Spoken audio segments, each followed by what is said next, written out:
La blockchain est une base de données décentralisée qui permet de stocker des informations de manière transparente, plus ou moins sécurisée et sans avoir recours à un organisme central qui valide les transactions.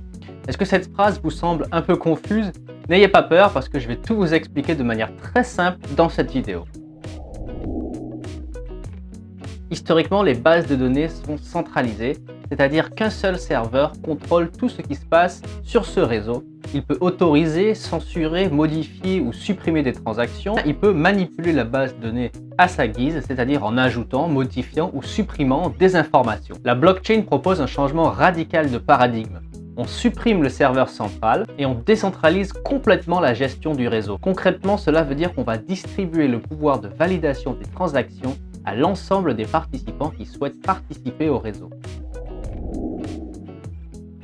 Comme sur n'importe quel réseau, les utilisateurs d'une blockchain ou d'une technologie qui s'appuie sur la blockchain peuvent librement échanger des informations entre eux. Dans le cadre du Bitcoin par exemple, le Bitcoin qui est une crypto-monnaie qui utilise la technologie de la blockchain, les utilisateurs s'envoient et s'échangent donc de la valeur, c'est-à-dire des bitcoins qui sont des unités monétaires digitales. Par contre, contrairement à des réseaux centralisés où généralement les transactions sont confirmées de manière très rapide voire instantanée, sur le réseau du Bitcoin ou sur une blockchain en général, les transactions ne sont pas validées immédiatement.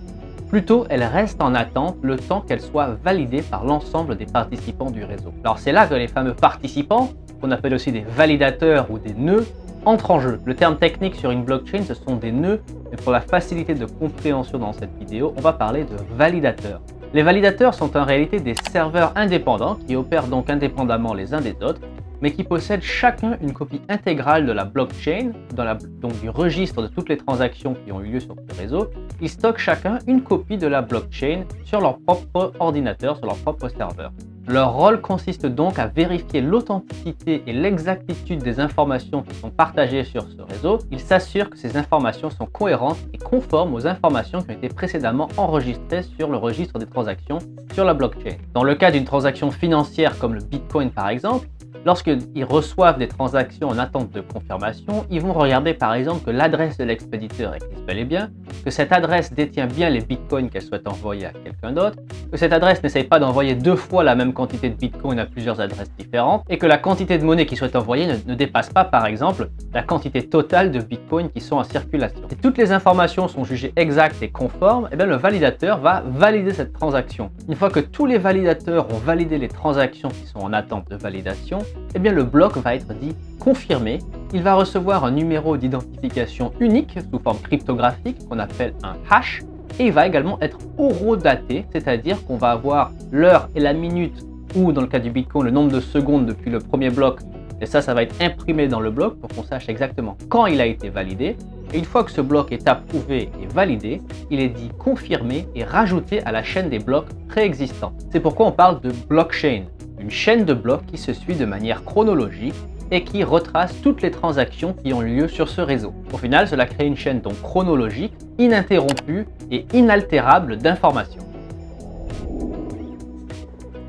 Pourquoi dit-on qu'une blockchain est généralement immuable? Eh bien, il est très difficile de modifier des blocs sur une blockchain ou de revenir en arrière et de modifier des informations qui ont été précédemment confirmées ou d'envoyer, de diffuser des fausses informations sur une blockchain. Et voici l'explication. Vu que tous les participants possèdent une copie intégrale de la blockchain, si je souhaite par exemple envoyer plus de bitcoin que je ne possède à quelqu'un, eh bien les validateurs vont se rendre compte que je ne possède pas vraiment ces bitcoins puisque les transactions précédentes vont montrer que j'ai une quantité inférieure de bitcoin sur mon portefeuille et cette opération sera donc invalidée ou refusée par l'ensemble des validateurs. Pour faire valider ma fausse transaction, il faudrait que je revienne en arrière et que je modifie des blocs précédents, par exemple pour montrer que j'ai plus de bitcoin que je n'ai, mais cela viendrait changer les données cryptographiques qui ont été donc cryptées dans les blocs précédents et donc il serait extrêmement difficile pour moi de faire cela, ça prendrait une quantité de ressources extrêmement importante, ça coûterait très cher et les aboutissements économiques ne justifieraient peut-être pas cette entreprise. Dans le cadre de blockchain très sécurisées comme le cas du Bitcoin,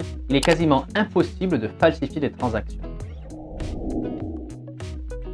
Alors pourquoi est-ce que je viens d'utiliser le terme de plus ou moins sécurisé ou de très sécurisé? En fait, vu que la validation des transactions est décentralisée ou distribuée entre des serveurs indépendants, La sécurité d'un réseau dépend du nombre et de l'activité et de la bonne foi des validateurs qui participent à la validation des transactions. En somme, la puissance d'une blockchain dépend de la puissance de sa communauté. Rappelez-vous que c'est l'ensemble des participants qui participent à la validation des transactions. En théorie, plus il y a de validateurs indépendants, plus le réseau est sécurisé car plus il est difficile pour quelqu'un de malveillant de diffuser des fausses informations sans que cela soit constaté et refusé par les validateurs. Par contre, si vous êtes l'unique utilisateur d'un réseau, vous pouvez diffuser des fausses informations si cela vous chante, parce que vous serez le seul à pouvoir valider ces transactions.